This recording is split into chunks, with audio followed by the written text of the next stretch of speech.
Hi, everybody. This is Joel Simmons for another EarthWorks Turf Talk.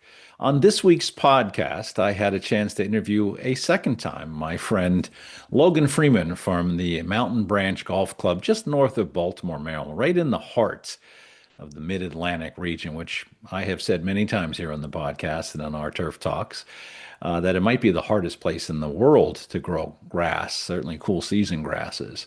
Logan has become really a great student of biological soil management, and he's been working with us for now about 10 years. And in the podcast, he talks about a number of issues, but one of the things he really talks about is how this process has made his life a lot easier. Now, he does talk a little bit about some EarthWorks products in this clip, but I wanted to share with you what he had to say, and it's in the podcast. So if you haven't listened to this week's podcast with Logan Freeman, please do. But here he does talk about how biological soil management has truly made his life a little bit easier and that he wishes he had done it a lot sooner.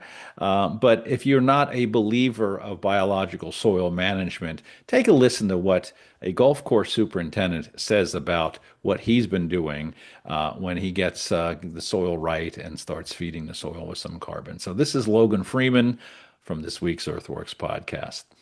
The first year, as I told people, it was no joke. I was working 16-hour days, Yeah, I you know. remember that. Yeah, so it was crazy. And then I kind of got over into this and started, dabbling along, being like, all right, I see the benefit of this, and this maybe I am seeing. But the thing that really got me was when I got some C3 and I sprayed it, and the second time I sprayed it, it was like just a game changer.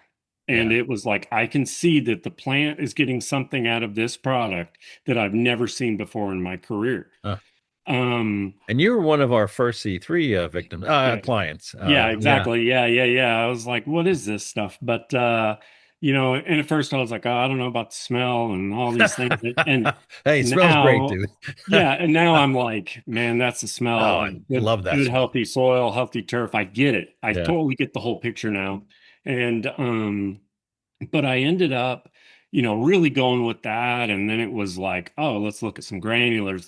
Okay, now let's step back and let's look at what's the soil itself. So we did heavy liming, to Soil begin. testing first. We did Yep. a lot of Soil soil testing. testing. Yeah. Yeah. A lot of soil Saw testing. calcium deficiencies. If I could go back, I'd have started this day one, moment one, Yeah. because I'd have been even that much farther ahead. You But got to learn it for yourself, my friend. You got to learn it for yeah, yourself. I yeah, I can tell you exactly. this all day long, but nobody should believe me. They should I know, believe and their own people, eyes. I think about it, and that's kind of my any chance I get is to tell people that you there's something to this to make your job easier. Yeah. And uh if you don't do this, in my mind, if you're not getting the soil to work for you rather than against you, and you're not making it easier, then I mean, I can't imagine doing 20, 30 years of just hitting my head against the wall with no end in sight. Yeah. So, when I started doing this and getting it, say you're a few years in and you see the benefits, and holy cow, I'm not dragging a hose every 5 seconds. Yeah. I'm, Not coming in the morning thinking everything's dead. everything's dead. Yeah. Yeah. And what I really noticed, so historically, there's turf loss at Mountain Branch just because there is, and it's mid-Atlantic. And you got a But million people coming through it. yeah, right. And what I started to really notice was that, you know, when we lose turf, the recovery is so much faster than it used to be.